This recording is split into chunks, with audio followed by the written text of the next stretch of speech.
I tried gravel biking on my tri-bike. You fell over in the driveway. Why were you gravel biking on your tri-bike? No, I fell over standing That's still. a choice. No, I was not moving. My foot was on the ground and I fell the other way because the gravel just Well, that's not ideal. came in the house. I said, you guys, I can't gravel bike. It's like, or just get you some bigger tires. It'll be fine. Yeah, it's better not on a tri-bike. My tri-bike has like 25s. That would be miserable on gravel. They're so tiny compared to what she was rolling with. 50. Literally half the size. Half the size. So much smaller. Oh, so. Okay. We are separated again, unfortunately. Yeah. But, ladies, what did you just get done doing? Unbound 200. Yeah. This is still pretty fresh. We're although fresh. Now I've told the story a few times, and when this comes out, it won't feel fresh to anyone who's listening. They'll be like, yeah, guys, we heard about it already. But yeah, it was 2 days ago, right? Yeah. Yeah, it's only Tuesday. It's only Tuesday. I finished. For you, it was 3 days. For me, it was 2 days because I finished on Sunday. Yeah. Time is weird. I mean, it's a construct.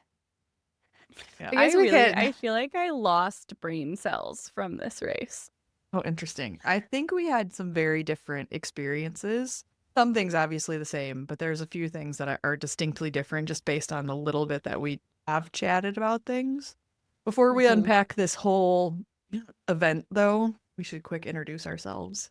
So, welcome to Average Age Groupers. You're about to hear about a 200-mile gravel race for the next hour and however long this takes us. So, buckle up or check back next week. I'm Laura. I'm Holly. And I'm Maggie. I was SAG.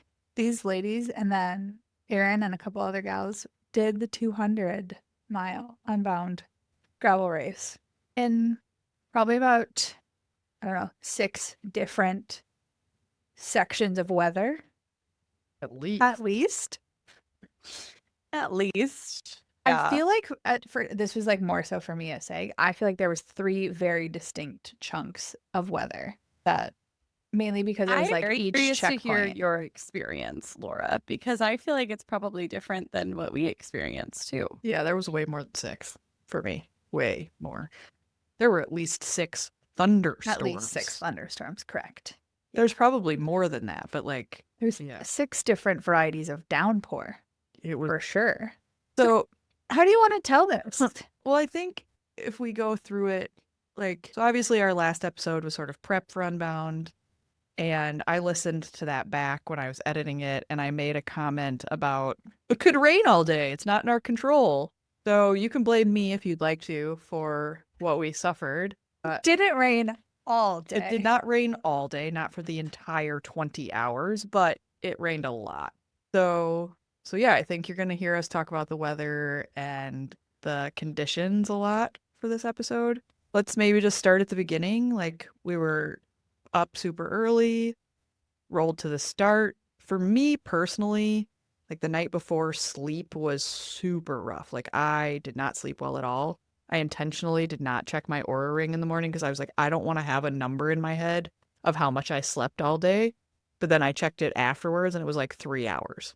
Was all I slept the night before. Multiple reasons, right? There's like race anxiety. Did you forget anything? What if we don't have? What about this? Like, there is a little bit of that.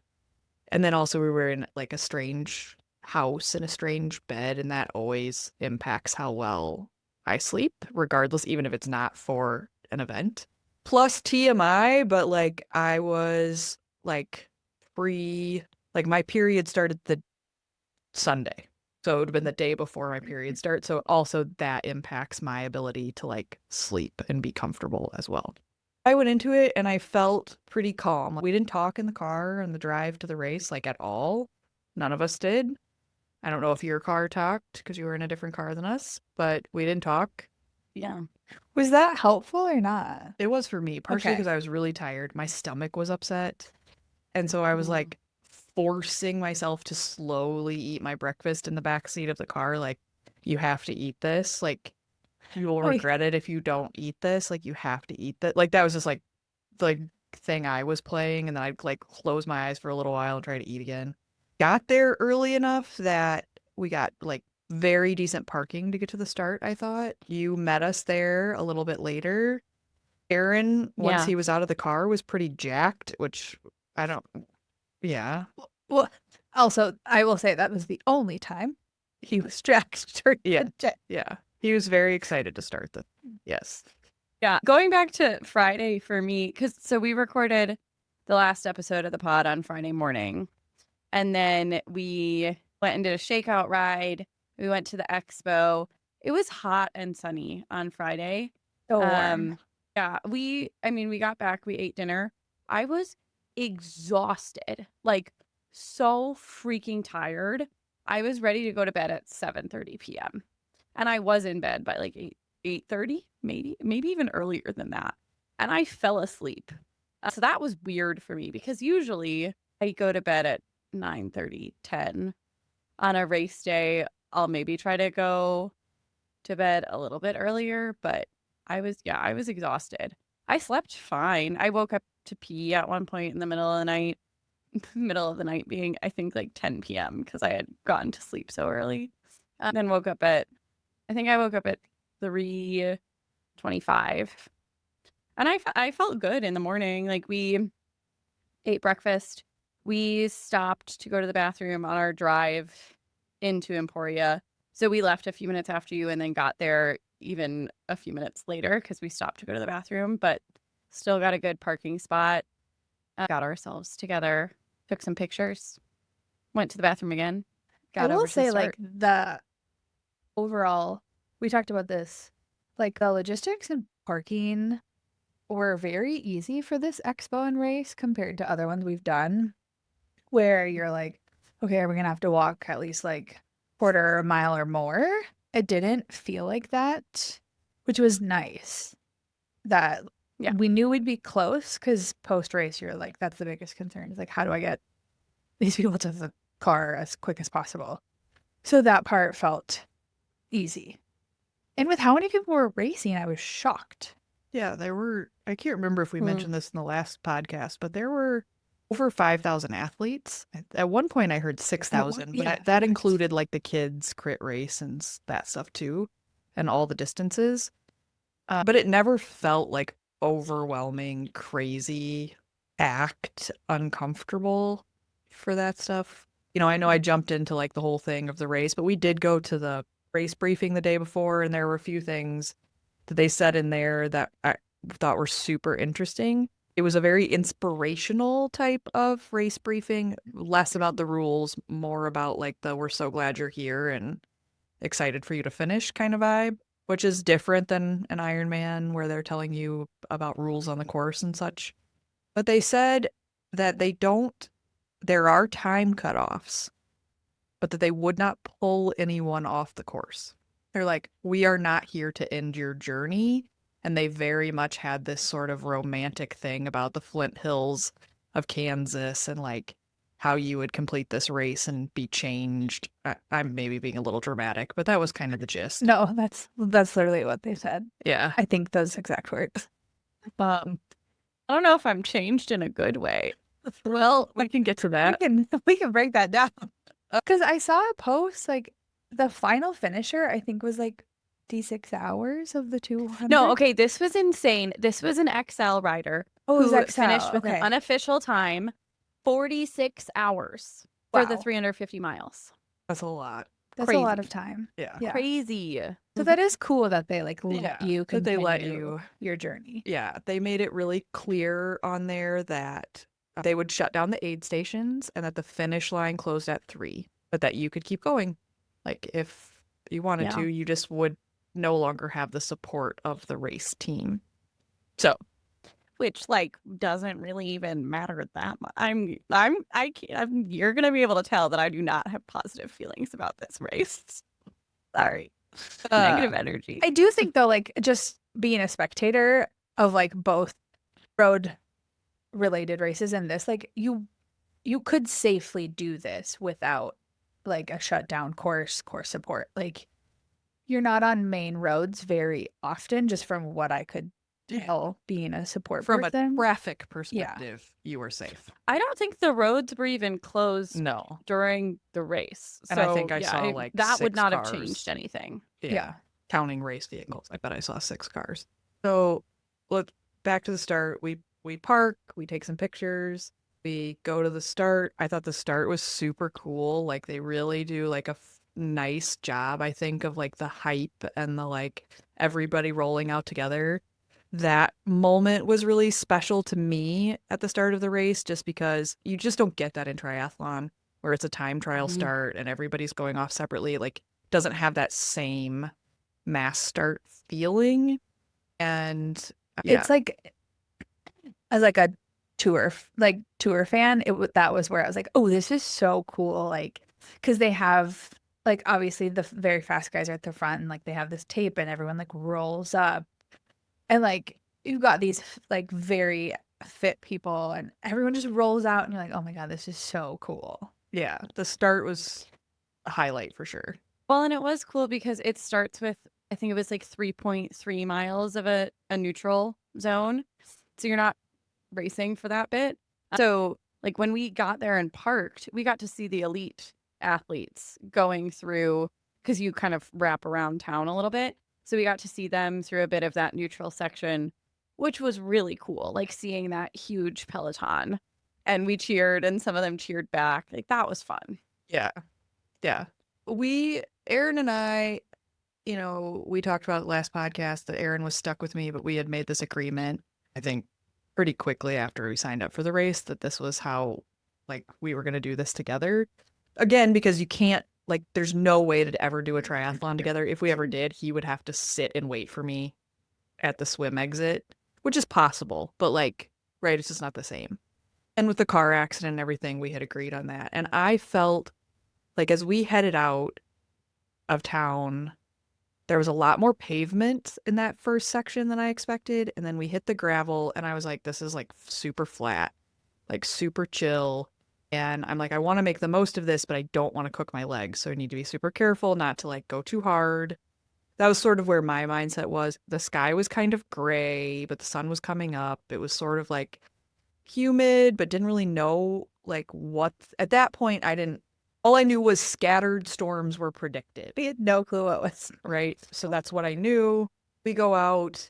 There's like a double rainbow. Yeah, like Aaron takes a picture of double rainbow. Yeah. That was kind of a little bit into it. Like we get like there's like a creek crossing pretty early on in there. We're climbing up a hill. And as we're climbing up the hill and there's the double rainbow, you start to like see lightning and hear thunder. At least that's where I was. And I was like, from showing horses, I have spent time in the Plains states at horse event venues. And so sometimes these big storms will blow up, but you can just like watch them like blow by like 100 miles away because you can just see that far. And you can hear them and whatever, but sometimes they never, like it can be sunny and 95 where you are and like 65 over there, and like that's just how the weather is out there. So I didn't put a lot of thought into it. I was like, well, yeah, scattered thunder showers, like they could be anywhere around here. But I don't remember what mile it was, and like all of a sudden it was hailing on us, and I was like, what is happening? And like you didn't even realize necessarily that it was hail that was hitting you until you could see it on the ground. They were like marble I did not sized. get hailed on in the morning. I think you might have been enough ahead of us. Like, as I rolled into the first aid stop and I was like, did they get stormed on? Because I wondered if you were just enough ahead to have not gotten that. I did get stormed on. So, okay, yeah. So we roll out of the neutral start. It's road. It becomes gravel, but it's like smooth gravel. It's flat, like you were saying. So I was still pretty much with Alyssa and Hales at that point, and we were getting behind people in drafting. I was feeling good, like trying to really stay within myself. We got to some hills and we were still in a massive group. And pretty much almost the whole route, there's like 2 clear lines, like one on the left, one on the right of the gravel roads. clearly where car wheels have been. Those are like the smoothest, best packed, easiest paths to travel. And on one of the first hills, I was caught up behind a bunch of people, and I went off like into the grass on the side to go around people and then got back into it. So I was like happy about that bit. I was like, I'm doing technical stuff and feeling good, feeling strong. Like this is a good start. We hit some mud in that first section before it even started raining. But at that point, again, the 2 tracks were in like muddy bits. This going up a hill, this guy behind me decided he wanted to pass people and decided to take the middle, and then slipped out in the mud and crashed and took out a bunch of people in front of me. I was able to avoid that one, thankfully, but like had to get off my bike and get around him. And then it started raining, not hailing. I could see the thunder and lightning. I just didn't get hailed on at that time. And then again, there was another instance where someone just like slid out and crashed in front of me and took someone else down. That one I think I was able to ride around. And then it rained like most of the way until I got to the first aid station, but then I think it stopped maybe when I was 5 miles out from it. We rode that first section. I think this is the difference between like you started at a faster part of the pack than I did, and there were more people up there. I was just like, meh, I'm gonna stay at the 18-hour start line because or finish group. It was pretty chill back there. It was not super packed up. Like as we rolled out, the first hill separated people a ton. And so for me, the most people that were around all day was like 5, 7, something like that, right? Like it was pretty thinned out. So we didn't have a lot of traffic to contend with, which was good for my mindset. There was less to worry about. I didn't have to see, there weren't crashes, there weren't, right? Like it was just a much calmer, and everybody who was that sort of like back of the pack was just like, I'm just out here to finish this. I'm not trying to like do anything but make it to the end safely. And so it's totally a different vibe than like a race mindset. We like I said, there was a creek crossing. We climbed up, we got hailed on. We then climbed up onto that part that was like up high and like really grassy where the dirt was like black. But it rained all the way up until like that, for us, all the way up until the edge of where the dirt was super black. And because there were times where I was like, I couldn't see. Like I had to take my glasses off. Like I couldn't see. I had to take my glasses off. And then the rain is like hitting me in the eyes and I'm like, what's worse? Blurry glasses or like rain I don't know what's worse. Well, and like, did you have the experience? Because I don't know if this would have happened if you weren't riding around as many people, but there was so much dirt spraying up that my glasses got covered in mud too. So then I was like, and at one point I tried to wipe it and then I was like, oh no, I just smeared mud. Now I still can't see.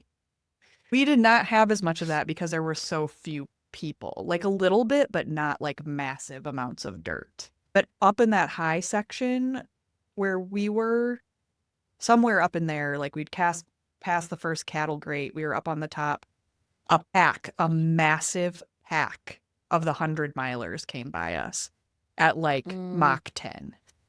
And I was like, I looked at Aaron and I were like, were there pros in the 100-mile race or is this just like elite, like age groupers or whatever? But they were moving in a mass, probably like 30 of them in like a massive peloton and taking up the entire road. Like they would have run me off the road.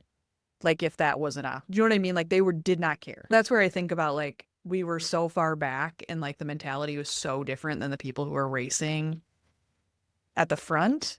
We went through all of that. It stopped raining at one point, and Aaron, like it actually was like really pretty, and I was like, oh, like this is like the pretty part that they talk about, right? Sun's coming, yada yada, whatever. And so we're like riding through.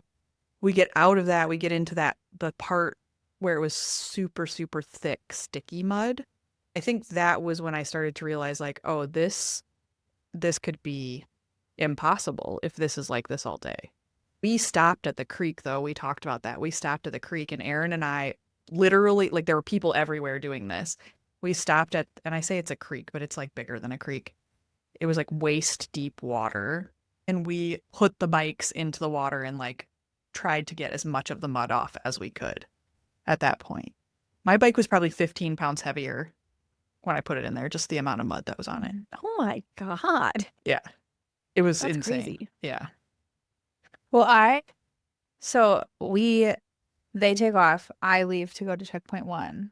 The logistics of this parking for this race, they had full intentions to make this be an organized thing, but it was not. So you got these like color tags to like park in a certain section, but you like roll into town and you're like, oh, where am I going? And then you finally like see there's like one colored flag for each little section. So we like park. Maggie's friend Tara was SAGing like their group of girls. So we like get there and we're like lollygagging. In hindsight, that would have been our one and only chance. We had so many plans of things to do in our free time that didn't actually happen. We both planned to run that first checkpoint would have been the only option. But we like made the realization, we're like, oh, the pros will be here like any minute.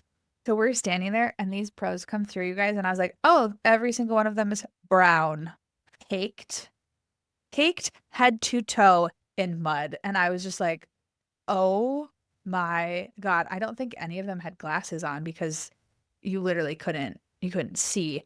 But they are just like, I was like, oh dear. I'm like, Maggie will probably love this. Holly might not love this.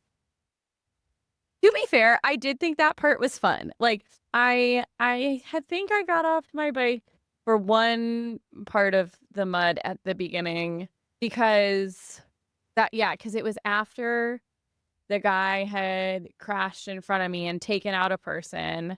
And then I was like, I just don't have enough momentum to like start moving in this mud. But otherwise I was riding through the mud and that was fun. I was like, I'm getting covered in dirt. This part is great. It's not hot. Like I was still having fun at that point of the race. You rolled in happy to checkpoint 1. So Yeah. Well, I was happy rolling into checkpoint 1 and feeling good at checkpoint 1. Then it went all downhill. Like we felt really good rolling into checkpoint 1. We had rinsed off the bikes already. Like I don't remember a whole lot between the creek and like getting to the checkpoint. Like none of that like stands out to me. There's some guys on the side of the road like power washing bikes for people like in the neighborhood there, but like checkpoint 1 I thought went really well. That giant hill you have to climb out of that checkpoint though is kind of a bitch. Like that's like not the nicest thing to do, like right out of a dead stop. Well, we were like strategically, we're like, where do we go? And I'm like looking and I was like, there's a hill. So like we need to be far enough back that they're not like literally going straight into this hill. So at least it was like cobblestone road and not gravel. On that. I don't know what like NASCAR races are like, but these checkpoints in a very weird sense felt like pit stops with like kind of. Yes. Like and it was great. Like, I think the first stop especially because I rolled in and Tara and I the night before had gone through like exactly what I wanted at every aid station. And so she knew. And so you guys like pulled my bottle. Well, I might have handed you my bottles, but like got you my bottles. You filled them up. You had a banana that you like held in front of my mouth. And I took 2 bites up. There's video of that. Because it was also like, and then I was off. It was great. You're so dirty too, where you're like, I don't want to touch anything. So we're like, yeah. I will say the first checkpoint, because we had planned to swap bottles so we wouldn't have to refill. But I had one bottle that I had not touched of nutrition. And I was like, I'm not going to drink that. The top is covered in cow shit. Like, I do believe I ingested so much dirt and inherently also cow shit. Yeah, like, on Saturday. I was like, not interested. Don't want it. But yeah, so we rolled out of there. That was like pretty good. For me, so that was 42. We went through that little funny single track section through where the pro aid station was. Fun. I know. We rode through that and I was like, Maggie's going to love this part. And then I had a lot of fun. Yeah. So we rode out there. It was fine. Somewhere in between there was the giant hill, I'm pretty sure. Like the one that's like a mile plus long. I don't remember exactly. I know just they remember there talked was like about that in like the YouTube, but I didn't feel like there was anything that was that Oh, yes, there was. For sure. insanely long. Yes, Okay. definitely was. Yes. Maggie, Maggie already blacked out at that point, apparently. Maggie was either blacked out or still feeling pretty good and didn't notice it. It wasn't like a crazy grade. It was probably like 3 to 6% the whole, but it just went on and on and on. And then as we got to the top of that, it started raining again. And we rolled into the water stop. Did you stop at the water stop? Yeah, I feel like I might need to do this whole stretch in one chunk. We rolled into the water stop and it was pouring down, right? Like just absolutely pouring. And that whole, like, I felt like we were in pouring rain because it feels like you're on the kind of the tops of the hills through there. And that whole time we were up there, it just never stopped raining. So when I left the first aid station, it was getting sunny, but it was not hot. The whole morning was not hot. And so pretty soon after I left the first aid station, I started to realize that I was taking in too much sodium, and it was making it really hard my primary nutrition plan was carb mix in my pack, and my mouth was so salty that it was tasting horrible to try to take in my carb mix. And so I had one bottle that was plain water and one bottle that was electrolytes. I could not touch the one with electrolytes because I was just so oversalted. So I was gulping down the water one and trying to make myself take nutrition, and it just was feeling terrible. Also, not that long after I'm realizing this is when it starts really storming near me, significant thunderstorms. And it must have thunderstormed a little bit before I got to the first aid station because I was still near Alyssa, and she yelled at one point, who's counting the time between the lightning and the thunder? Because it's not precise, but that's an estimate. The number of seconds between the lightning and thunder is how far away the storm is.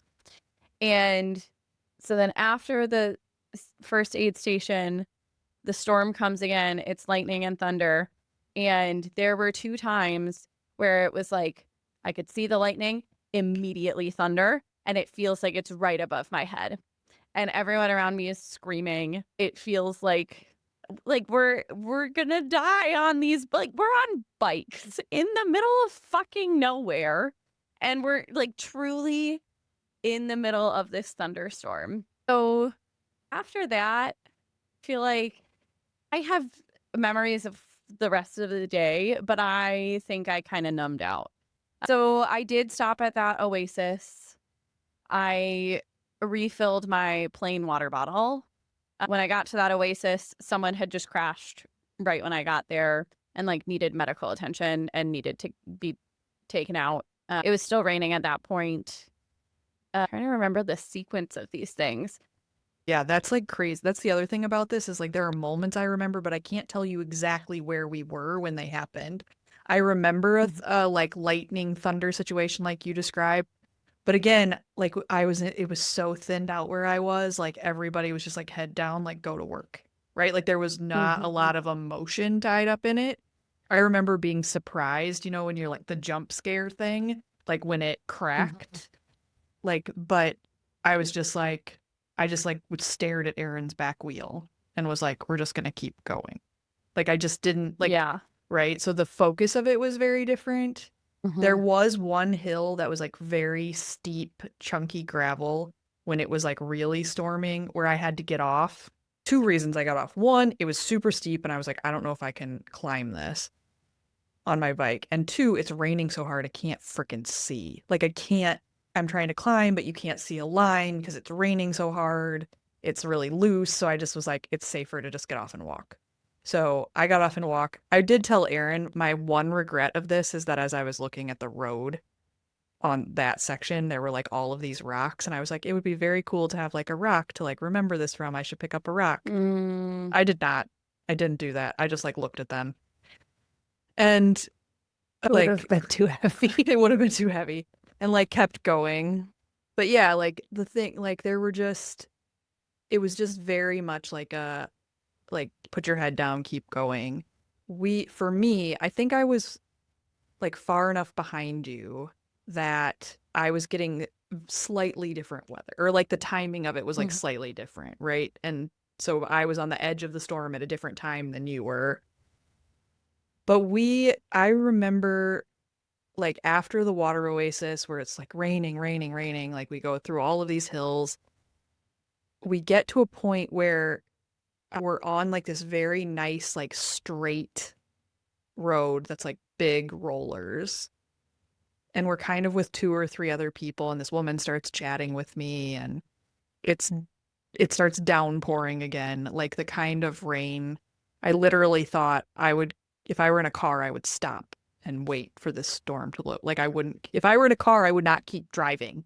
And here we are. We were in our cars driving to checkpoint 2 in this storm, and I was terrified in my car, and I just kept being like, nope, you're in a protected vehicle and your friends are on their bicycles. Like, just keep. It was one of those where you're like, what is happening? It was like the sheets of rain. Yes, you could coming. just You could see them coming.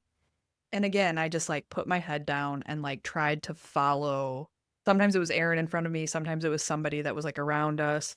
But I just tried to like follow the line of the person in front of me. We're like on this road for a while, riding in the rain, and then it just like cleared up and it was gone. And then we had this was like around mile 70. Then it was like this incredible tailwind. Like we're like riding along and I look down and I'm like, going like 24 miles an hour and I'm not even trying. And I was like, this is the tailwind. And it like hit, like registered, like this is the tailwind. I said that to the woman who was next to me and I was like, this is that tailwind they talked about. And she was like, oh yeah. And we just like take off and I'm like, I'm going to make up as much as I can in this part of this because it was also like nice gravel, pretty straight, nothing technical. No weather. Just this wind. But I also start thinking about like, well, wind is the tailwind. Like at some point I'm gonna have to turn. And this is gonna become cross or foreshadowing. Yeah.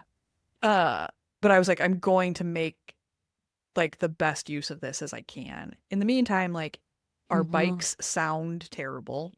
Like the chains are just like grinding. It's awful. Aaron has like come up with this plan. He would take a plain water bottle and he would ride next to me and like spray my cassette next to me. Then he would like reach back and like spray off his own.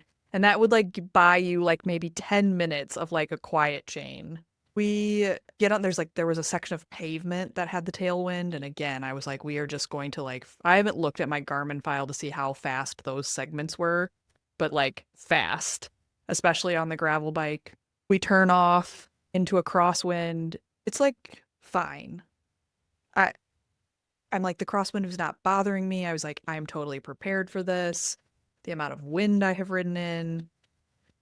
I started to have some back pain though. So like in that like sort of section, it wasn't really bad until we turned into the headwind.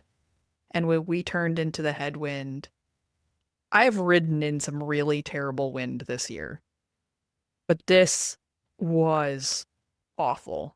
Like we turned it because it was such a direct headwind and it was probably mile 90 because I kept doing the math of like, well, I remember when we were at like 87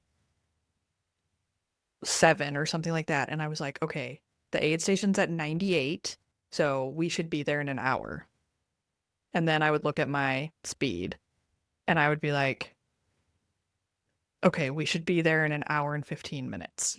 Like it just kept getting like further and further away.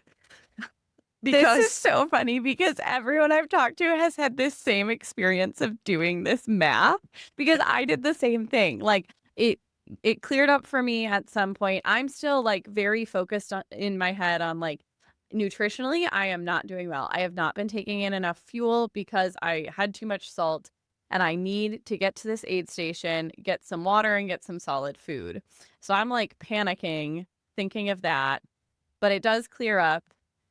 And then around me, I don't know what happened, but it super thinned out. Like there was suddenly just no one around me anymore.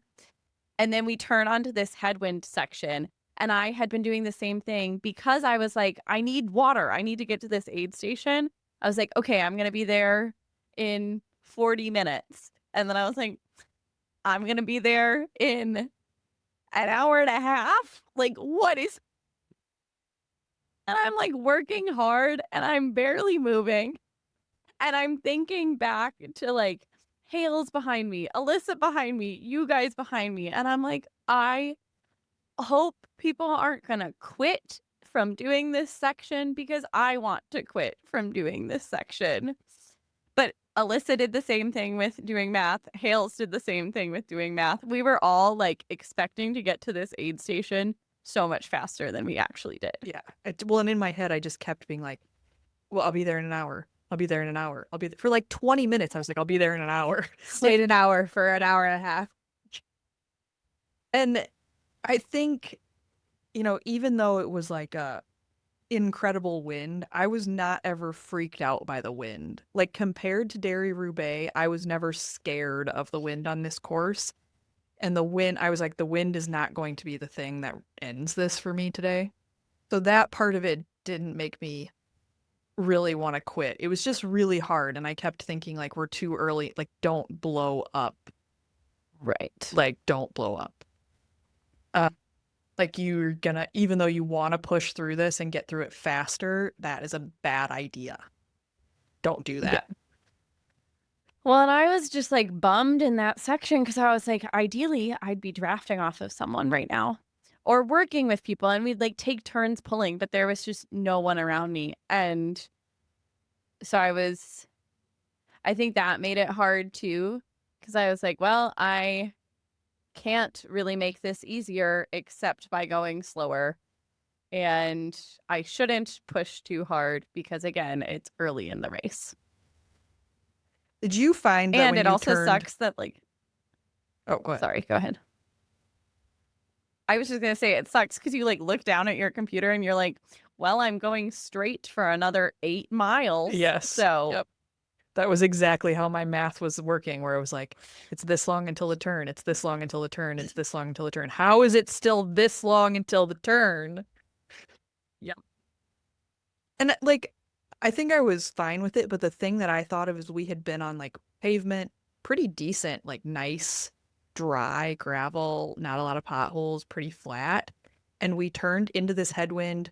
Not only did we turn into the headwind, but it was uphill and it was muddy yes, again. there were hills. But the mud, I was like, what? How is the hill? This is the old, like, we've been on dry gravel for like, I don't know, 45 minutes or whatever now. And now this is like the only spot that's like sticky mud. Yeah. Some of What the were you like, gonna ask a minute ago? I was going to ask if you, about the mud, like when you turned on there. It was not sticky mud, in my opinion, but it was muddy. It was like that black. It probably got worse by Yeah. the time that Yeah, you because that like got there. storm came through. Tara and I are standing at checkpoint 2. Like we get there and we're like, okay. And all of a sudden, the sky opened up and like full on opened up and then we looked at each other and we're like, oh, those storms we just drove through, we now get to stand in. And like, it's.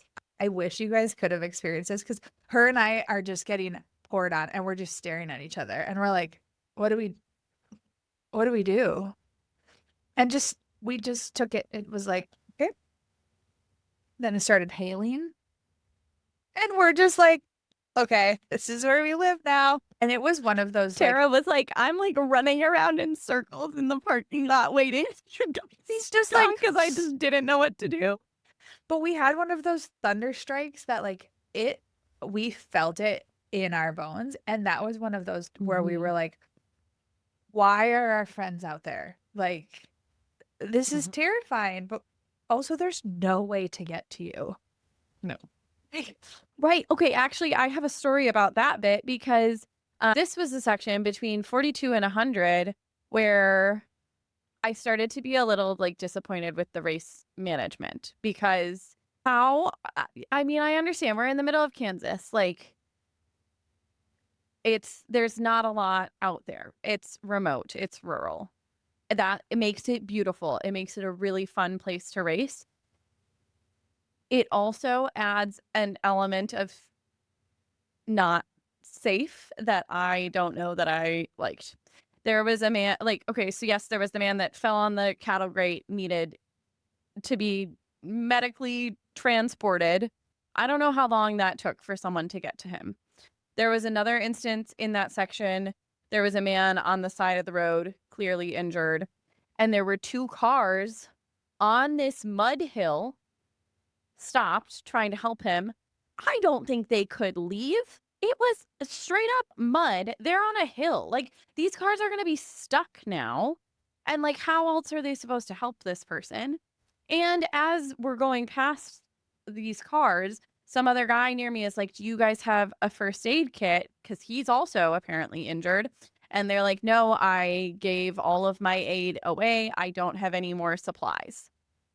Like, if you're from the race and you're out on the course, like, supposed to be helping people who are injured and you've run out of supplies, that seems like you could have planned better for that. Like, on a day like that, send people out with a bunch of extra stuff. Because it's interesting that they make, it's like in that athlete briefings and everywhere that the 200 mile has to have a support person. But like, then you're looking at all of this stuff and I'm like, you can't ride on half of the roads. Like, quickest point to an injured person, you can't ride on half of the roads. So it's also too a little like, I can't get to you. And like, we'll talk about that when we get towards like the last chunk, because it is this weird thing where you're like, the only way to get to your person is to literally keep going. Yeah. Yeah. I think I didn't experience all of that. So I didn't have like that to like go through my mind and like worry about and have any feelings about the race. I pretty much looked at a lot of it of like, I knew what I signed up for, right? Like, even though I didn't know, like it was clear to me from like all of the research I had done, all the videos I had watched, that this thing could either be like amazing or it could be terribly brutal. And we happened to get a really brutal year. And so I didn't have and again, I didn't like see any crashes or experience anyone. There was a couple times that I saw people like laying on the side of the road, but it was very hard to tell if they were laying on the side of the road because they were injured and waiting to be picked up, or if they were just like cashed and like, right? Like like there was no blood or anything obvious. They're just like laying there. I think, for us, like after we made it through the Headwind and we rolled into the aid station, and by now the sun was out, it was like 4 p.m. Again, there weren't a lot of people around me. I didn't necessarily feel bad. My back had started to hurt in the Headwind. Like the Headwind really like flared up like some of the back problems caused by the accident. And so Laura put like a lidocaine patch on me. Like I had taken ibuprofen. I took more ibuprofen. I was like asking Laura, like, how much ibuprofen is safe for me to take? Like, or was it, she asked that and I was like, okay, yeah. And I was like, and you have like really healthy organs. And then I was like, maybe not today, but like, Usually. So I just like, we rolled out from there. I changed my socks at that aid station. My socks were so gross. I changed my socks.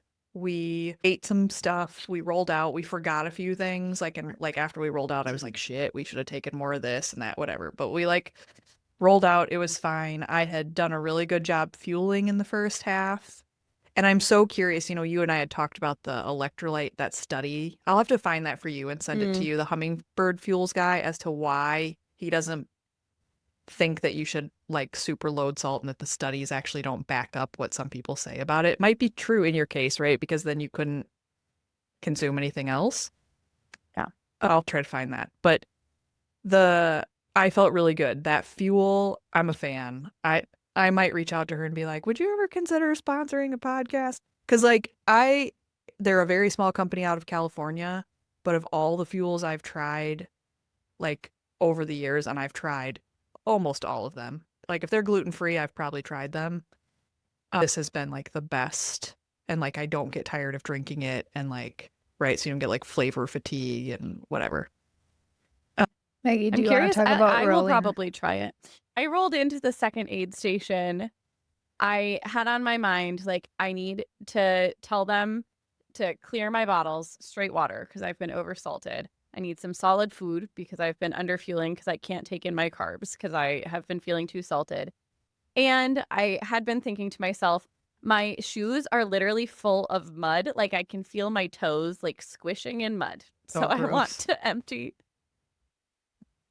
I want to empty the mud out of my shoes, which I did not end up remembering to do. But I roll into this aid station. It's also weird because you have to like go off the course to go to your support people. So this So is like and it's like just not clear where to go.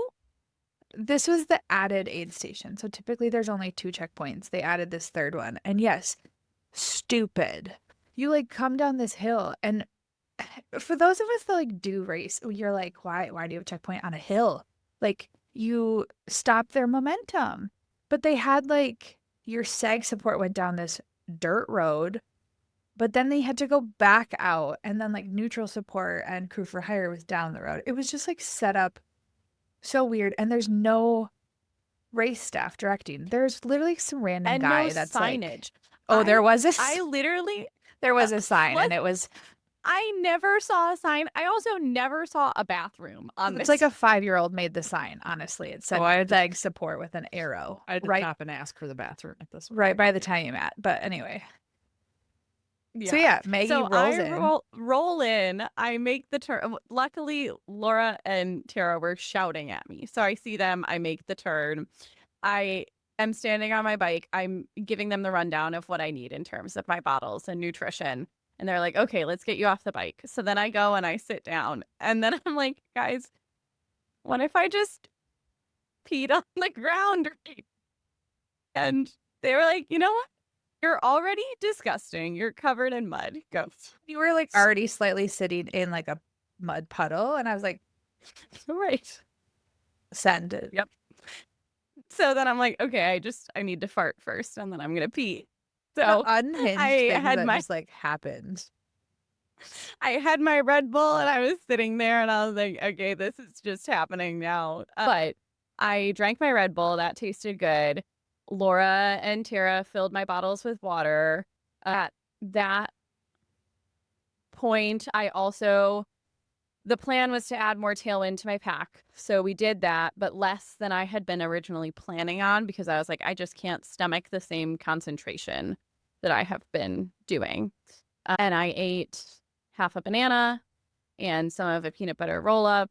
And as I'm chewing, Laura's like wiping my face with a baby wipe because it's just covered in mud.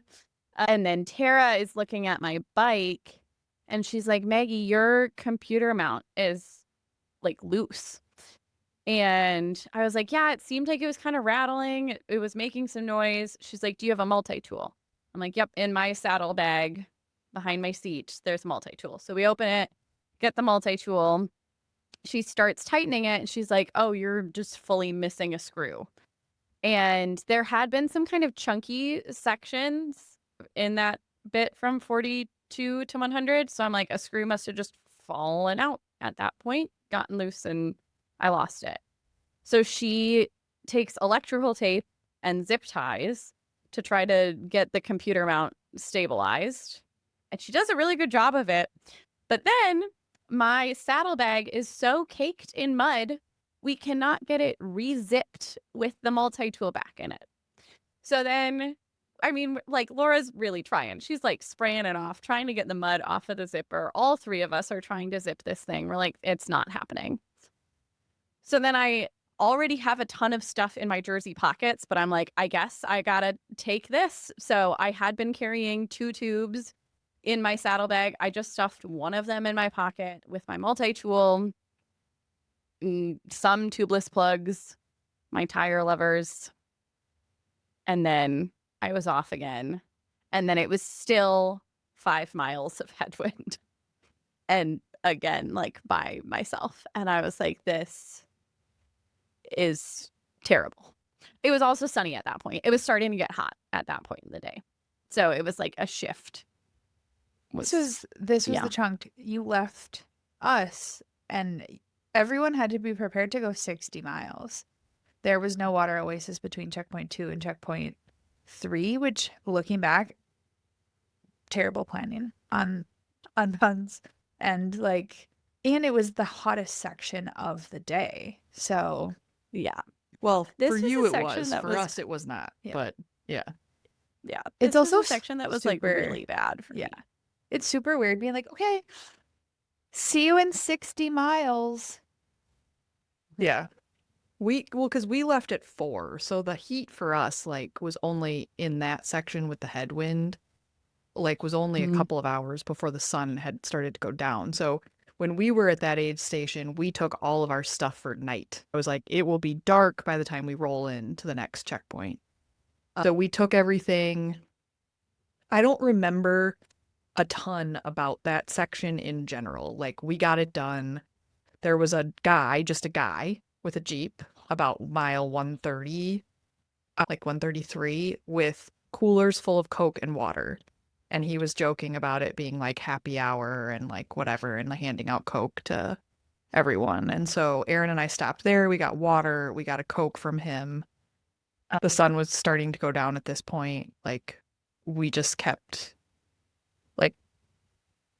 it was just we just kept going. Again, I just don't there's a bunch of it, and it's not, I don't know if it's just because I was following Aaron, but there's a lot of it. We rewatched part of the pro race, and I was like, I don't remember that at all. I don't remember that at all.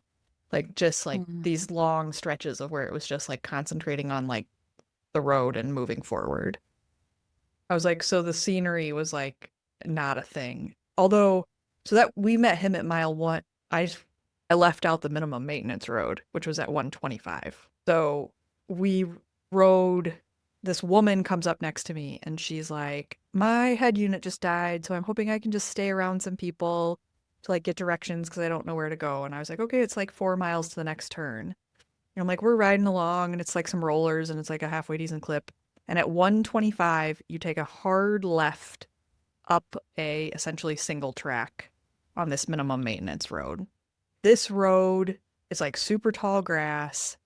I managed to ride up it, even though it was super technical, the climb. I managed to ride up to that. And as I'm coming down the other side, I see this huge, huge puddle of water, and there are people, and they're just walking their bikes. And there's no way to go around them unless you go in the water. So I get off and walk behind them for a while. I look at my computer and I'm I don't know how long we're on this, but our next turn isn't for 2.5 more miles, and I don't want to walk 2.5 miles. So I decide to go around them, get off, get back on multiple times. I would go 50 yards, get off, go around, walk around some people, because it was usually walk around some people, get back on, go 50 yards, get off.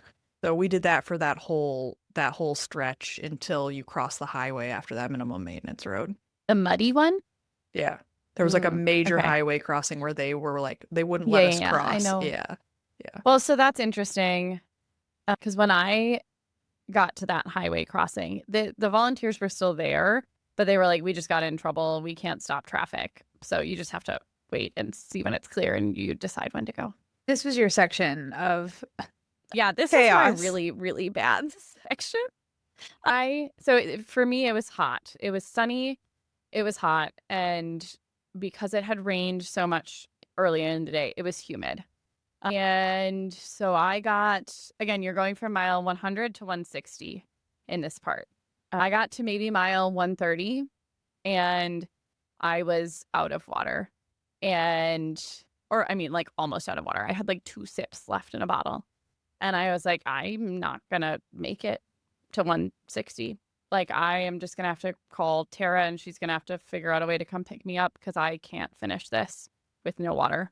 I saw a man on the side of the road in a truck with coolers, and people were going up to him and clearly getting water bottles. And so I ride up to him and I'm like, do you have any water? And he's like, I'm going to cry right now. He's like, I just gave my last bottle away. I don't have any water left. And I was like, I am going to, like, I can't do this. I am going to have to quit. And so I started crying and I was like, I have no water. Like, I don't know what I'm going to do. And he was like, I have this LaCroix that I was going to drink myself, but you can have this. And like, truly, I don't know what I would have done if he didn't do that. And I stood there for a while and he had a cooler that he had ice in to have the water in. And he's like helping me like pour that over myself because I'm so hot. I'm like very much. I was like, am I going to like throw up? Do I have heat stroke? I was not doing well. So I was like chatting with him for a bit and he gave me his drink. I poured that into my bottle and then I got moving again. But that was I feel like I was like riding that line for that entire stretch from 100 to 160. Because it was not long after that that then my computer mount on the front of my bike snapped in half. I grabbed it and I like stuffed my computer in my jersey pocket. I stuffed my light in my top tube bag. But like I didn't have directions at that point. And again, there still weren't a lot of people around me. So every like 15, 20 minutes or so, I'd just like pull my computer out of my pocket to make sure that I'm still going the right direction. And this is again where I'm a little disappointed in the race because the race organization, because I get it, like have the directions, right? Like they clearly stated this, like have a printed out map or have GPS, have something, you are responsible for that. That makes sense to me. Things can go wrong. They had put out on the course every 10 miles markers to say what mile it was. How hard is it on a course without a lot of turns to also put turn signs for if something goes wrong and people don't have them mile marker anymore. signs? Yeah, they were like 10. Yep. Like 50, 60, whatever. Yeah, they were off though, because every time I went by, I was like, that's not right. But yeah, they were off. But then they also had signs to mark like rough terrain or like they had signs for things, put out turn signs too. And so I'm like in my head, like, do I try? Because I had zip ties in my bag. I'm like, do I try to just like string together a bunch of zip ties and zip tie my computer to my bike in some way so that I can actually see the map of where I'm going instead of like slowing down every few minutes to look at the map again and pull it out of my pocket. So I'm like battling that in my head and I'm like, no, I'm just going to keep riding and just like slowing down and looking at the map. And there were two guys in this section that I told that I like my computer mount broke and I like couldn't see where I was going anymore and I was having to like slow down and pull it out of my pocket and look again. And the first guy was like, literally, his only response was like, oh, that sucks. I was like, can I follow you? I don't know. Everyone was, I'm sure, having their own day. Like they're not responsible for me. But I was also just disappointed that I like did not feel a lot of camaraderie with people on this race in ways that I have for other races. The second guy was great. He was like, oh, come draft off of me. You can just follow where I'm going. But then by that point, like I was so fried, I was really only able to hang with him for like 3 miles. And then I made it through that minimum maintenance road, the mud. I was able to ride a bit of it, but there were other people around me for some of that bit. And so then that was tricky. Like if they were getting off, then it would kind of like block the road and make it hard to ride. And then if you lose momentum, like that makes it hard to get going again in the mud. But yeah, then I got to mile probably like 150.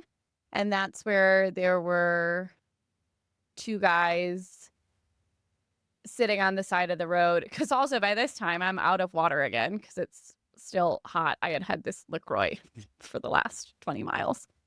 They were sitting on the side of the road. They had a tent and a hose and they were filling up people's bottles. And so they were filling up my bottles and I asked them for duct tape. And again, this like sweet man ran back to his house and grabbed duct tape to tape my computer to the stem of my bike. And he got back and he's like breathing so hard. And at this point, I'm like, you could have walked. You could have walked and I would have waited because I'm not having a good time. And I at this point just want to be able to see where I need to go. So the fact that you are doing this is amazing. You do not have to rush. So he helped tape my computer to my stem, and then I was off again. And then, yeah, I got to the 160 aid station. I don't know. Do you have other things you want to add about that stretch, Holly? Oh, that most of that stretch was outside of the minimum maintenance road was like pretty, like not memorable. There were like some cool things. This is where it's like really hard because we had 2 very different days, which I know is part of racing. But there's so much of me that's like, oh, it's just like you're so much like stronger and like braver of a rider than I am. But like we had, like you would have had a totally different time had we been together. And like it's, gets dusky in there and like the fireflies come out of the grass and it's like very cool, like all of that. At one point I asked, Aaron kept like letting me lead and like falling behind because he's like finding a turtle and like pushing it off the road and like doing shit like that. The number of like random photo updates I was receiving from him where I was like, what is happening? Yeah, so he was just like doing whatever and I'm just like riding, and at one point I was like, it's starting to get dark, I want you to like stay closer to me, like I don't like looking back and not being able to tell where you are. And so he did, and we like ride through the fireflies, like it's like getting dark. There just weren't a lot of people to talk to. I think that, to your point of the camaraderie, I don't know if it was the day and the conditions and the weather, but people just were not super chatty. Like we had a few people that we were kind of like cat and mousing with, right? Where like we'd be with them and then we wouldn't be, and then we'd be with them and then whatever. And we'd kind of be like, oh, hi again. And like that was it. Like there was the one woman who talked to me like on the fast section, and then there was the woman whose my computer died, and but she only stayed with me through that minimum maintenance road, and then she was faster and she ended up with like a group in front of us. So like that was like it. I didn't really like, outside of Aaron, like we didn't really talk to anyone.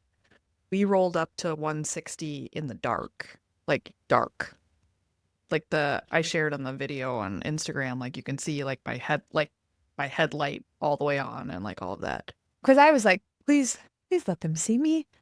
Yeah. Because I got there and it was like starting to get dusky at 160. Also, I got so confused on the turns going into 160. Around the school. They had changed the course the night before. I definitely took wrong turns. And I'm like looking around and this one car is like telling me where to go. And then some other guys were like, you need to go this way. And I was like, I hope I didn't already miss Tara and Laura. I was also like perplexed because Aaron mentioned that in the car on the way to the race. He's like, oh yeah, they emailed there's a course change at 8:30 last night. I'm like, you're requiring these people to have these files loaded all these places. And like some people can't load them without a computer and they've traveled from who knows where. Like I was a little confused at that. I mean, I did not have the updated course. So yeah. Anyway, so I rolled in there and I think I literally said, I am having problems and I'm sort of solving them.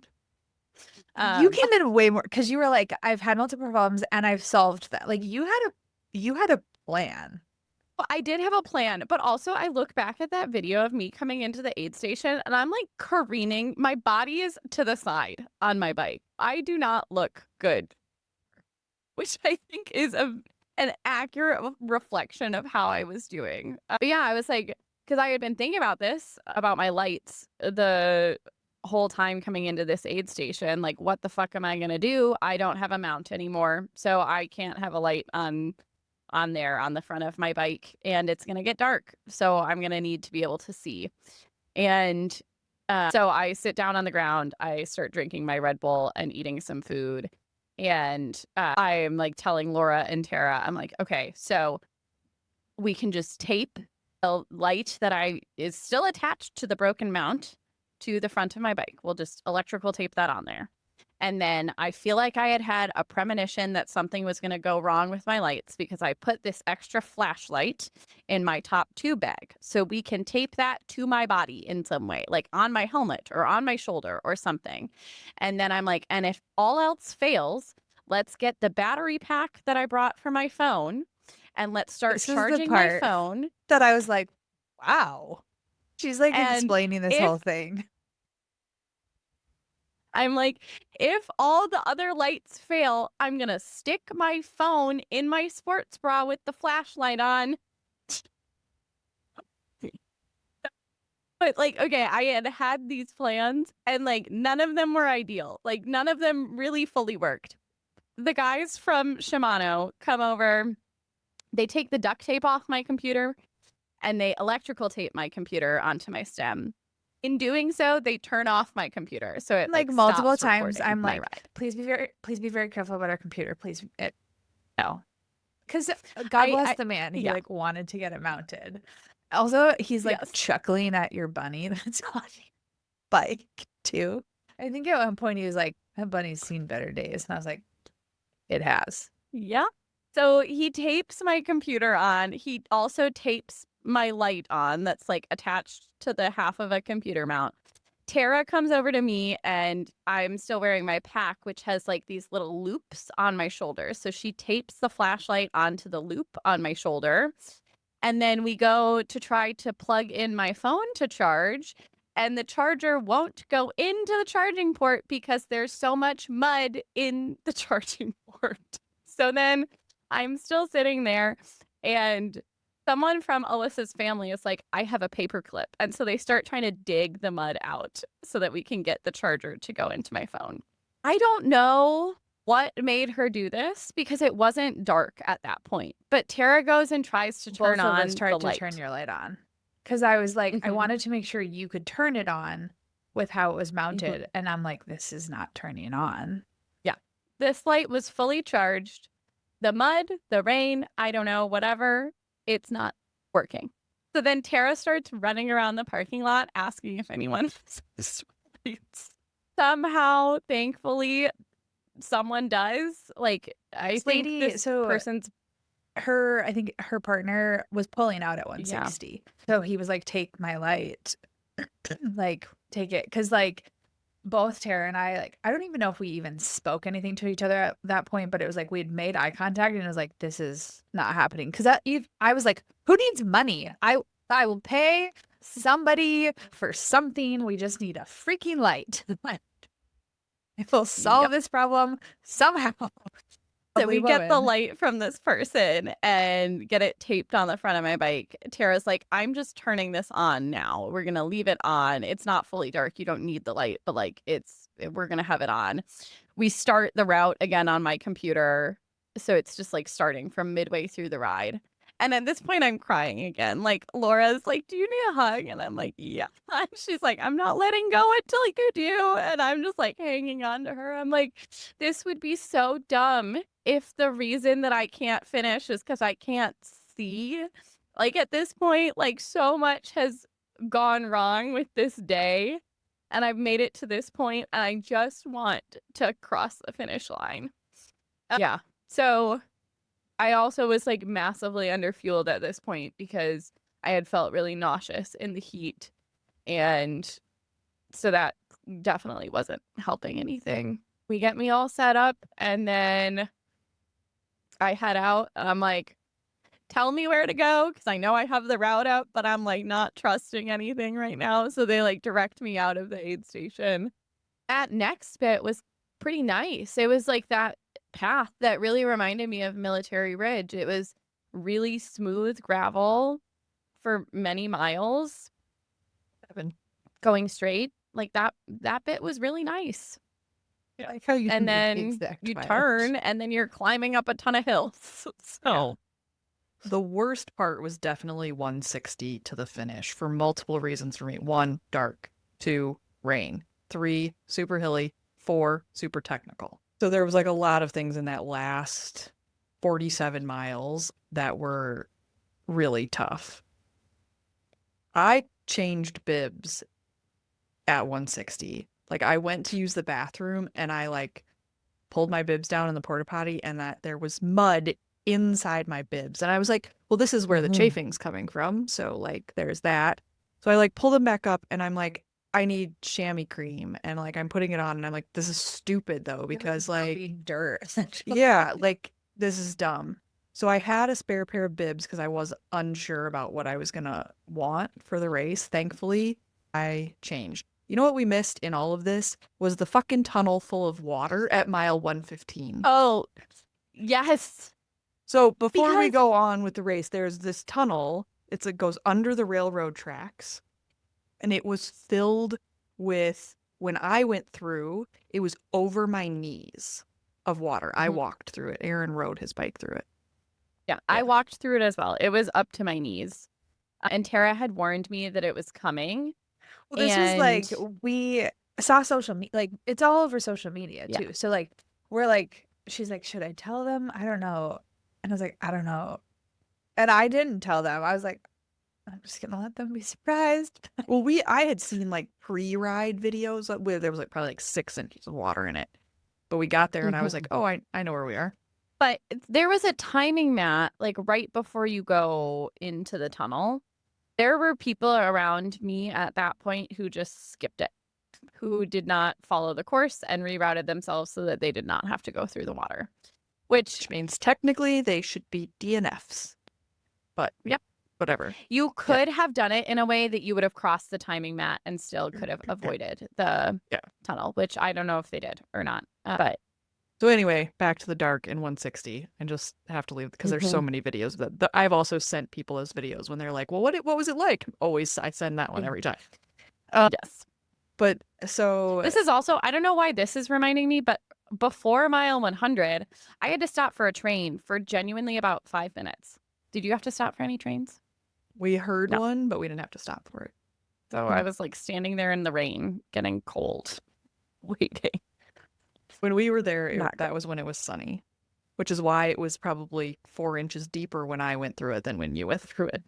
But anyway, so we roll into 160, we change bibs. I'm like tired of sweet things. I eat half a beef stick. We have some more Coke, a rice cake sandwich. We debate if I should take my warmer jersey. Hindsight, we made a mistake. Well, maybe not when I tell you about the laundry at some point, but like, so we keep going and Laura says like what's happening in the sky is not going to hit you. Cause I'm like checking the radar and I'm like, no, this is it. No. She's like, and I wasn't trying to just like make me leave. Yeah, no, it was like where I was genuinely like, this shouldn't hit them. Like it did. So we roll out in the dark on that trail, but it's pretty nice. And I'm thinking like, how long do we get to be on this? And I keep checking like, oh, it was like 7.7 miles or something of trail. We turn off. It's been like, it has not rained. It's like just the trail. It's humid. Like it feels like it's going to rain, but it's humid. There's tons of lightning all around, like in the clouds. It was crazy. And I just keep thinking, well, Laura thinks that we're not going to hit this. We turn off of that like section of trail onto like dirt road. And all of a sudden it just downpours again. Like just absolute downpours. I'm like, okay, all right, like it's fine, whatever. We keep riding. Again, I'm just like following Aaron's wheel as close as I can. I can't tell. It's like so loud from the rain and everything. Like I think there are people behind us. I can't tell how close they are. Or you know what I mean? Like you can kind of see lights, but not really. I don't remember a lot of that because I was just, again, like concentrating on like upright, stare at his wheel, like up, like don't lose Aaron. Like he would look back every once in a while and I'd be like, I'm still here, right? Like I was wearing my running light up vest also because I wanted him to be able to see me behind him easily. That was like my intention behind that. And I was like, and I want other people to be able to see me. Like I don't want to get hit because somebody can't see. I don't remember a ton. It finally stops raining. We have gone through some massively technical sections where we've walked. Like at one point, Aaron's in front of me. I didn't see the sign where it was like technical terrain. He's like, I'm getting off. He gets off. We walk down. It's super hard to walk. Like there's another huge puddle at the bottom that I walk through that's probably like shin deep. We walk up the other side of the hill because then you have no momentum. There's no way you're climbing the other side after you've walked down through the puddle. So we walk up the other side. And what I will say is like at the top, I was like, Aaron, we're going to have to clean out my cleats. I can't clip in. And so he's like helping me clean out my cleats. And I like stopped him and I was like, look back. And he like, we looked back over the hill. It's not raining at this point. And you could just see like this line of bike headlights like coming down. It was very cool to like look back and like see all of them. I wish that I had like taken the moment to take a video or something of that because it was so cool. But it was just one of those like, just remember this moment sort of things. We keep going. We have a couple more hills like that where it's like ride to the bottom, get off, walk to the top, like ride to the bottom, get off, walk to the top. At one point, the road takes a hard turn. And at this point, I had ended up in front of Aaron. And I just like yelled out like hole or ditch or something. There was a giant like wash next to the road that was probably 18 and like it would eat a person. Like if you accidentally got into that, like you're done. But we go around the curve, we're going down. We end up in another sort of like weird, pretty technical section. Aaron ends up back in front of me, and all of a sudden there's like car headlights coming on the road towards us. And I'm like, there's like, what are they? There's nowhere to go. So we pull as far over as we can and get off of our bikes. This guy comes up next to us. He rolls down the window and he's like, yeah, everybody should take shelter. And this is like, what mile are you at? Like 176. Yeah. And he's like, and Aaron's like, well, where can we take shelter? He's like, well, you can go back to Council Grove, which is where the aid station was. So 16 miles back the other way. Fuck no, not doing that. And he's like, and Aaron's like, well, what's ahead of us? He's like, well, the next place you can take shelter is Americus or whatever they say that. That's at 192. And so Aaron just looks at him. He's like, so there's no good option. And the guy's like, no good option. And so I just look at Aaron and I'm like, well, first of all, if it's not a tornado, it can't be worse than anything we've already ridden through today. Yeah. Like, not and this like, is like, this is the only time that there's been any like, hey, this has been unsafe. yeah. Was that one And situation. I start to think, well, are they going to close the course? Like, are they going to shut the race down and not allow us to finish? It's that unsafe. But I was like, still, nobody could get to us here. Like, Laura couldn't come get us where we were at that time, right? So we just like, I was like, we're just going to keep moving forward. Worst case scenario, like I took tornado safety in elementary school. You can lay down in the ditch if like it gets really bad and like wait it out. Like, Should I tell the people when we drove through a tornado to a race and I was like, oh, the car is rubber. You're grounded. It's like a bike. You're fine. So, yeah. So like, this is like, what's like, and I'm like, we're just going to keep making forward progress. Like this was in my mind, like through every tough like spot was like, we're just going to keep making forward progress. We don't have any other choice.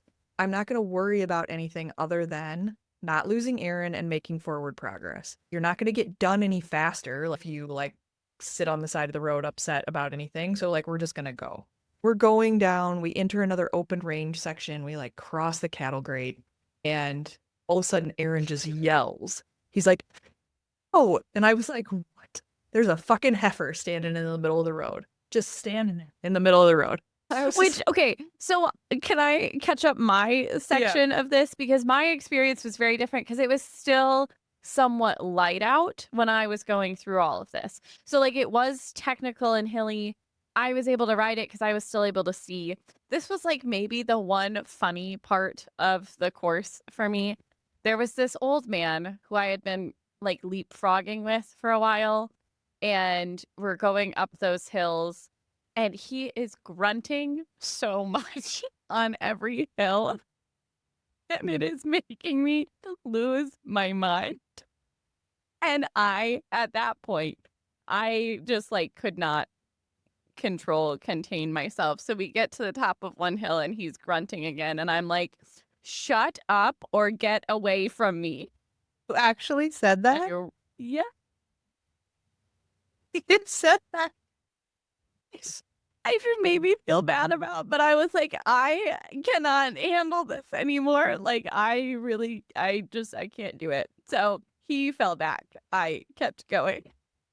That's so good.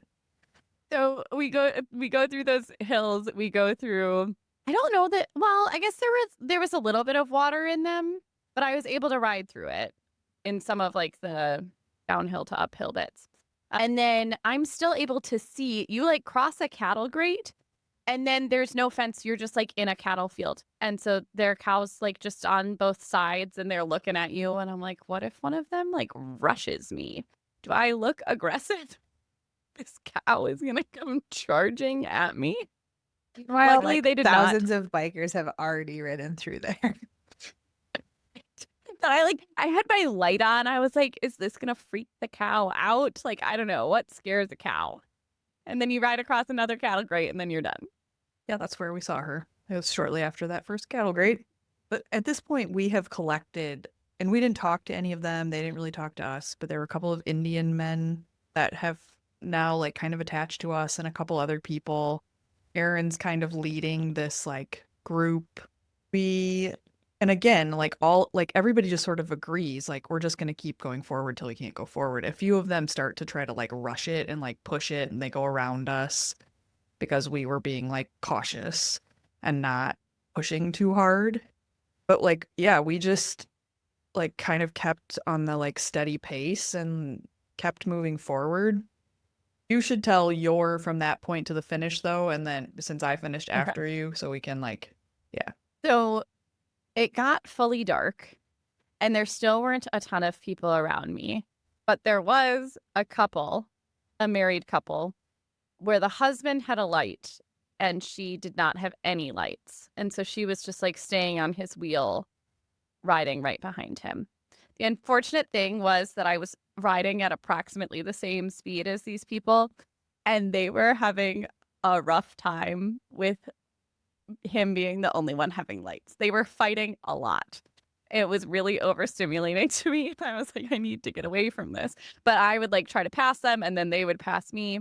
So we went back and forth a few times. I feel like I really enjoyed the night riding. At this point, it still wasn't raining for me. The gravel after the hills was smooth. It felt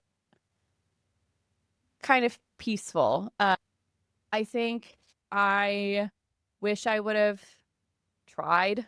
I was not really like, I would say maybe after mile 70, I feel like I didn't really try in this race. I was just like moving, and I am just like a little disappointed in that. But it was pleasant riding at night. I didn't actually see where the Oasis was at mile 192. Like, I know I was going through a town, but it was like, I saw some people cheering. I was not really clear where the water was. I was like, I'm not going to stop anyways, because I don't really need it. I'm just going to keep going. I kept riding. I was like so close to the finish, like maybe 7 miles away, and suddenly just starts absolutely downpouring. Like the kind of rain, like Laura mentioned earlier, if I was in a car, I would have stopped driving because I would not have been able to see, because it was coming down in such large water droplets and so many of them, like sheets of rain. And I don't know where the couple was at this point. I think I had passed them and they were not near me anymore. So there were not people around me. It starts thunder and lightning again. It starts hailing on me. And I'm like, well, I'm alone. What am I gonna do? I guess I just have to keep moving. And so I kept telling myself, severe storms usually don't last that long. Severe storms usually don't last that long. And it felt like this one went on forever. But I just kept riding. And there was a road section a few miles out from the finish that I was able to like push a bit faster on because I just wanted to be done. And then you go through one more section of gravel. There were some potholes in that one that were then like filled with a ton of water. And then I went through, there's like a tunnel you go through before you turn onto the last road bit going into the finish. And they had clearly had lights and signs up, and they were like actively taking them down as I was coming through. and then turned onto the final road. You go up a hill, and then you like turn in and go into town and finish. I had caught up to two or three guys, but I just like slowed down because I wanted to like have my own time on the finish line. I went through, and Laura and Tara and Hector from Waterfall came running over, and I was like, I'm just so tired of feeling like I'm gonna die. The thing that I kept thinking as I was on my bike in those last miles was like, I just want to be inside, which is not like really ever how I feel. I love being on my bike because I love being outside, even when it is raining, just not like that raining, not that kind of storm. So yeah, I cried again at the finish line, got some good long hugs, and then yeah, got to cheer all the rest of you into the finish. Just tell my Harry Potter mama really fast.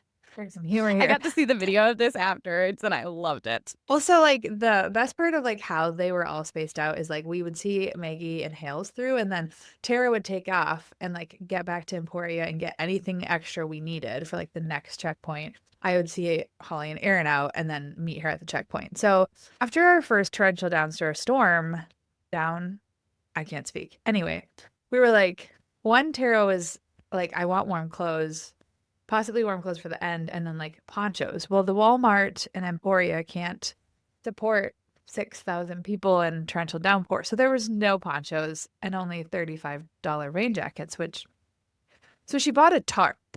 She was genius. But the best part is we're both like under this tarp running towards Maggie, and it's like blowing behind us. And I'm just like thinking of Severus Snape, and I'm like, there'll be no witchcraft or wizardry. That's all I kept saying is like that. So I had my Harry Potter moment. It was great. I just kept like blowing behind. All right, Hall. Yeah. So Bring us home. So I've told through like the paved part or whatever, the 192, right? So we get through 192. We don't stop there, even though that was the second place we could take shelter. We keep going. And it's paved. And I say to Aaron, is there any shot that the last 17 mile or 15 miles, whatever it is paved? And he was like, I don't know. Like, oh, that would be so wonderful. Like, I don't care how hilly it is if it's paved the whole way in. It's not.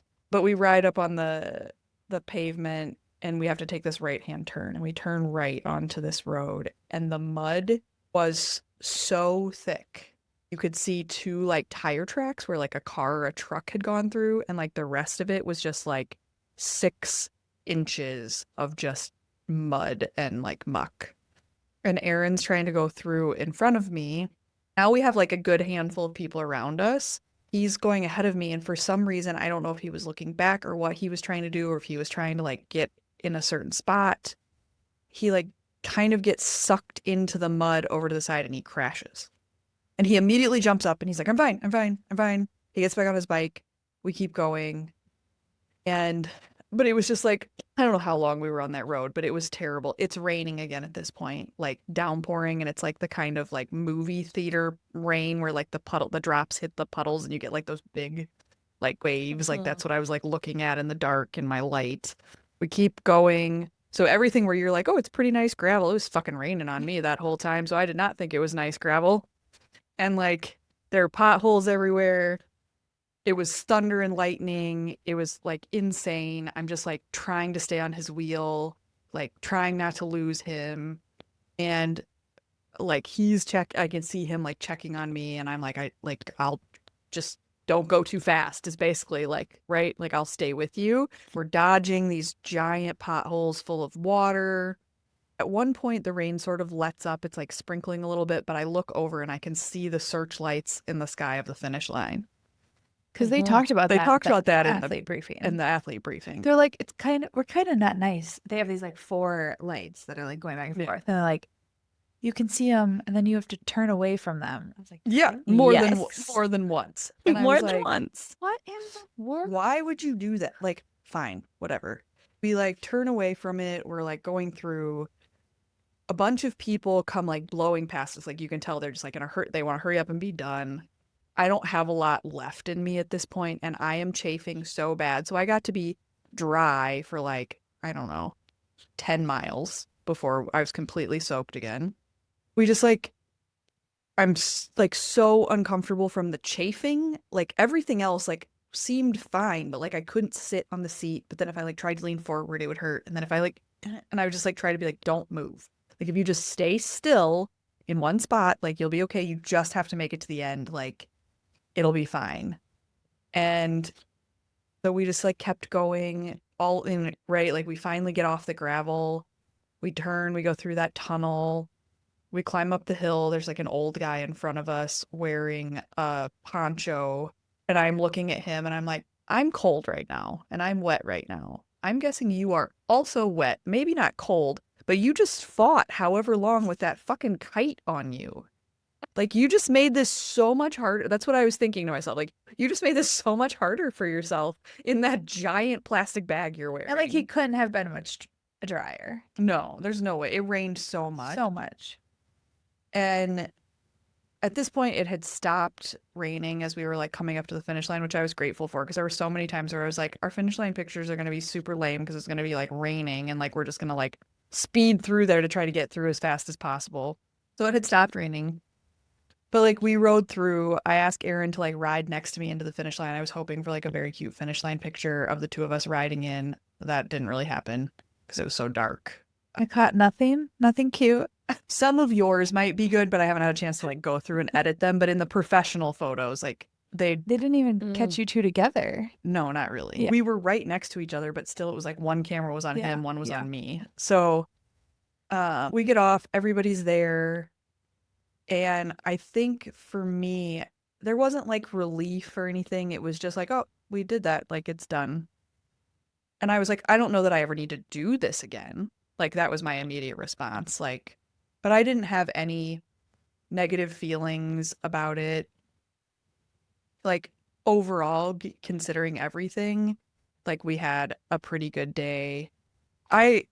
If anybody listens to multiple of the podcasts that I do, you're going to hear this story more than once of my version because I unpacked it with Brandon on our podcast also. But like he and I talked about it, and for me, this race has been the culmination of multiple years of personal work that I've done dealing with like anxiety and like the shadow and like the darkness and like blah, blah, blah, and like all of that, which I'm happy to unpack at a different time in greater depth. But like for me, it was getting through to the end of this and being like, I never was angry. I never was super scared. I never was like sad or super disappointed. And like the things that will stand out to me in this race will be like the moments of like, yes, there's like funny things like the cow and like whatever, and that it rained all the time. But there will also be these moments of like walking through the first really technical section where they on the pro race they call it a section of cobbles. I'm like, it's not fucking cobbles, it's like boulders, but whatever.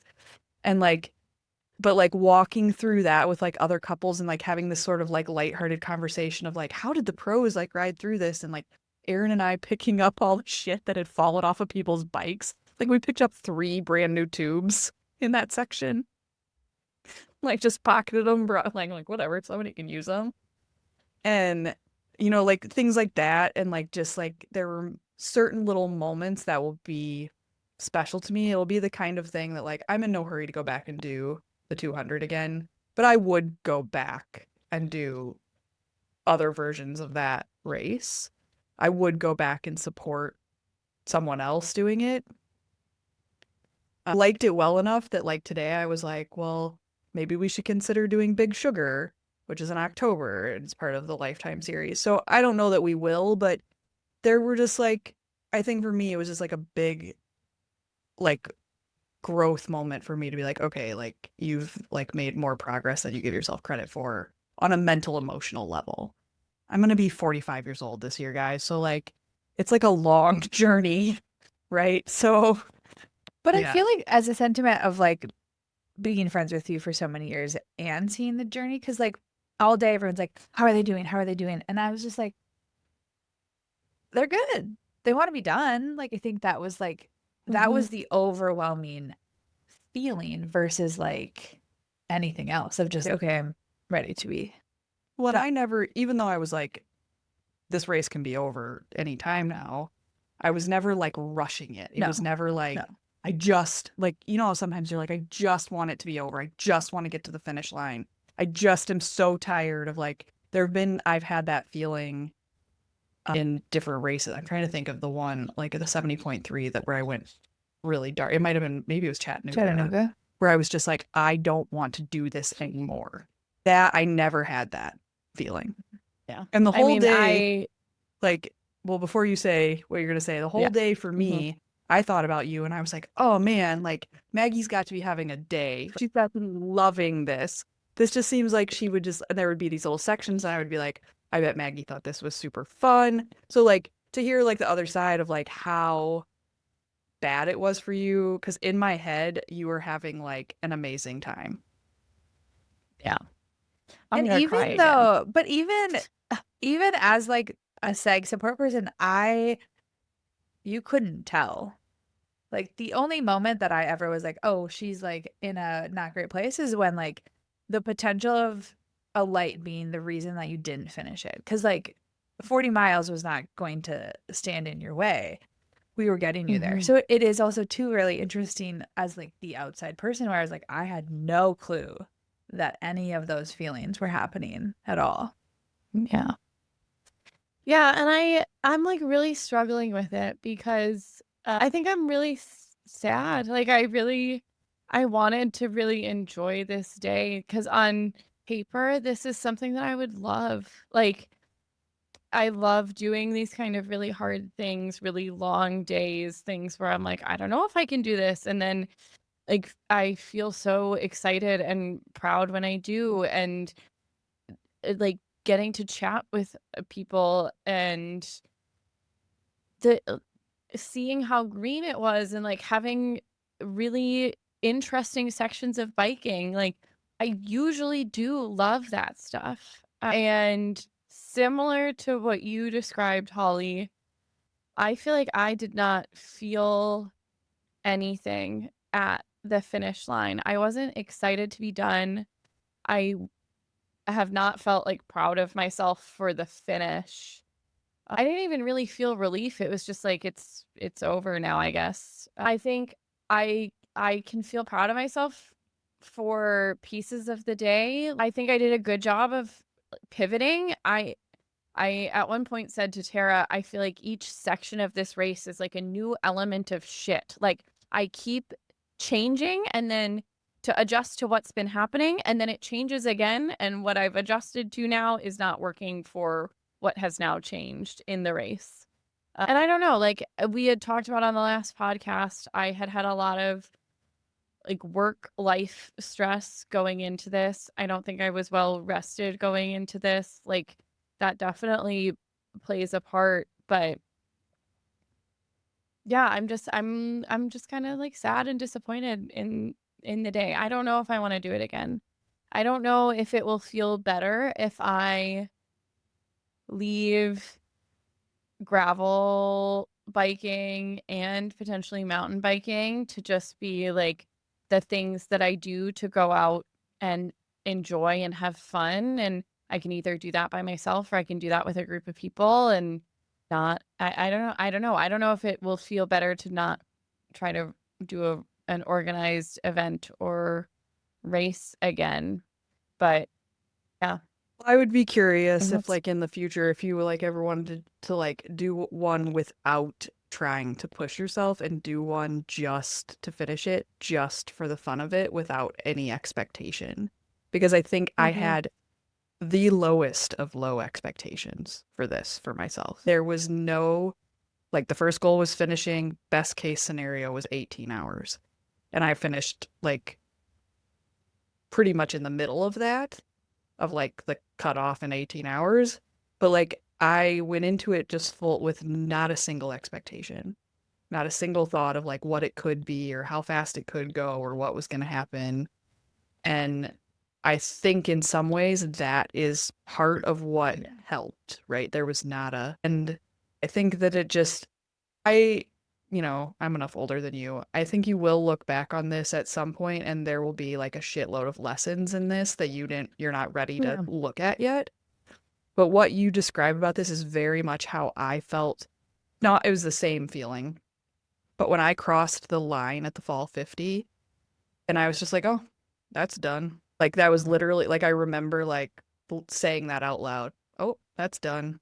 It doesn't have, like, this super ultra stuff does not have the pomp and circumstance and pageantry that Ironman has. So it just does not invoke the same feelings. I think probably like for us as spectators, we felt more than you guys did, honestly. Well, yeah, because I mean, like, also speaking to the pomp and circumstance, like, I crossed the finish line. I didn't even get like a water. I didn't get any. Eventually, I found my ticket and I was able to get a free pizza, but I was like, there's no one around. Like, Handing it out, like, yeah, taking you it to, feels very different. yeah. Yeah. Very different, yeah. And that's very, like, the ultra running community is the same kind of vibe. In some ways it's cool, in some ways it's like disappointing. When I look back on it, the thing I wish I would have remembered for us was champagne. Yeah. I wish I would have remembered to bring champagne for us to spray, because like that would have added like a special moment, and I just didn't think of it. There's like stuff like that where I look back on it, I'm like, this would have made the day a little better. If we ever do anything like this again, we gotta like, yeah. Well, and I like, this is just like the me where I feel like I look through my camera roll and I'm like, oh, there's like not a ton. I didn't take a ton of, I mean, I was in the moment and like there, but like there's not a ton of like photos where you're like, oh, love that. But Yeah. And even my Well, and I professional think photos, even I like was like, ultra trail running has like felt different to me because it's like the combination of all the things, right? Like the weather was hard. I personally, like, nutrition wise, was having a hard time, had issues with my bike, and it was like I didn't connect with anybody. I was thinking back to like Ironman Wisconsin 2022 when it rained all day, and I ran a lot of the marathon with a guy who then like we kept in touch for a while afterwards. Or like when I did a trail ultra last year, talked to those people for a very long time. Like I didn't have any of the elements that typically bring me joy in this, and that's probably for just like I don't think it was a lot was like in anyone's control, but I think yeah. at risk of sounding a little bit like Brandon in this, I think that happened what needed to happen for you. You just like haven't found the thing in it yet. Because you still like did the thing. Like you still, right? And like we can unpack it offline. We don't have to keep going on this very, very long podcast. So sorry for our 2 hour extended Yeah. I think Yes. and also I was like, I don't feel like we can break this up. It's got to be like, we got to one punch it here. So if you have made it to the end of this podcast and listened to like all of this story, like kudos to you. Like we appreciate you. Real MVPs. You are the real MVPs of this event. Some of you I know listen when you're running, so hopefully you found it entertaining in some ways. I did get some feedback from someone today that our Ironman story was like great motivation for a run this last weekend. Nice. So hopefully this is the same. It is really long if you have to listen to it in multiple chunks. I do want to like say thank you to like a bunch of people. I feel like we have to do that, and I should have done this earlier, and I'm so sorry that you're having to listen to this for 2 hours to hear me say thank you. But I want to say thank you to Hector, who I know had like a traumatic crash and wasn't able to race, but still came and was supportive. So supportive. Like Laura for like going with us on this trip and sagging and like taking care of everything so we didn't have to worry about it. Like it's a whole different thing. Like when you have somebody with you who knows you well enough to like also ask all the right questions without you having to like say anything. I think it was awesome to have like a great place to stay with like Alyssa. So thank you to Alyssa and her family for like putting us up for the weekend, even though we were a little bit zombie-like and didn't really speak to anyone. So I like all of that. Your friends from DC, like all of that was awesome to meet both Tara and Hales. So like all of that was super good. And I personally, and I know he will listen all the way to the end of this more than one time because he'll probably listen to me edit this as well. But I just have to say thank you to Aaron, who definitely sacrificed what he was capable of to be with me for this race. And that's another part of like what made this like special for me. And so he and I even talked about it, like we were joking after the fact, but like it would be really cool for him to come back and be able to race it with like Logan. But to that point, Maggie, it would be really cool for him to come back and do it with you because you could Yeah. actually ride with him in a much like stronger way. And I think you would have a different experience in that like altogether. Having a person. Because yeah, I was in my own head for a lot of the day, but like whatever, I got to laugh at him like stopping to take care of the turtles and like, you know what I mean? And he was like so entertained by like the old couples that were standing outside their farmhouses. Wait, right? So like those things are just like special and like break up the day. So like think about that before you're ready to like throw in the towel on gravel racing. Like we can make arrangements. He actually said to me, he's like, do you think really rich people would like pay me to do this for them? And I was like, I don't know. Like maybe. It's his new side gig. Yeah. It won't be me. I won't have the funds, but Yes. We love you enough that he'd do it. I also want to do some thank yous. So thank you for this idea, Holly. I think Alyssa's family, that was incredible. This race was expensive. All of the pieces leading up to it were expensive. I probably could not realistically, like it would have been a poor decision for me to do this if I didn't have a place to stay. So thank you so much for your hospitality and for making us food and just for coming out and supporting us, digging the mud out of my phone. Like there was so much that you did the whole weekend. So thank you for that. Alyssa and Hales for doing all of this training with me and for going on this journey with me. And yeah, I know it was a lot for everyone. So still sticking with it and doing it. Tara for being so proactive and thoughtful in the crew support of this. Like she sat down with me the night before and we talked through everything that I needed at every aid station. And I think that comes from her ultra running experience, but it definitely helped. Holly and Aaron for signing up for this when you anticipated that we were going to be able to train together. And I was hoping that we were going to be able to. And then my work situation was not allowing for that and still coming and doing this with me. Laura for also supporting. And I was not sure if I was going to get to see you at every point throughout the race. And it made such a difference for me to be able to see you. Britton, who is the guy from Kansas who gave me his LaCroix, who I could not have made it through the race without. Ben, who was one of the people that I was able to draft off of and actually let me follow his directions for a bit, which was, again, really helpful when I was at a low point in the race. Hector for being so kind and thoughtful and supportive when he was planning to race this. And then, as Holly mentioned, crashed and wasn't able to.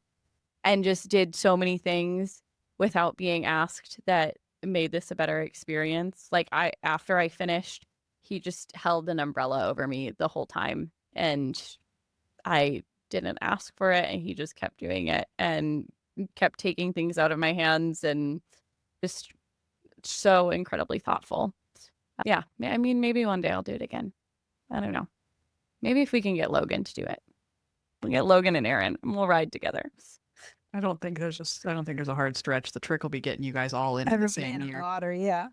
What we'd have to do is like go next year and like those two boys definitely volunteer so that they could get in. But next year, I told Aaron, I was like, there's no 200 gravel races next year. Next year's an Ironman year for me. So we won't be, I won't be doing that. But I am curious about more of them. Like I mentioned, like maybe, maybe there's more in the future. I do think that as events, they're it's kind of a cool experience. It's also fun to just go do something different. Like I've done, at this point, a dozen Ironman events. Like, so yeah. Yeah. All right. So we made it. we made it. If you made it all the way to the end, that means you probably either like this podcast or you like us. So please like, subscribe, follow, share this. Yeah. If you have questions, if you want to be on the podcast, hit us up. We're starting to get kind of a lineup of some people who'd like to be guests. So we'll be working on that. So that'll be exciting. Maggie's got Lake Placid coming up in like 6 weeks. So we'll be Hell yeah. talking all the Lake Placid prep stuff. We're going to Colorado to ride our We're- bikes. Yep, we're going to go to Colorado to see Logan and ride up some mountains in preparation for California. So plenty of stuff that we're going to be talking through. So anyway, thank you again to all of our listeners. And thank you so much if you made it to the end of this episode. All right. Send us out, Wags. Okay, bye.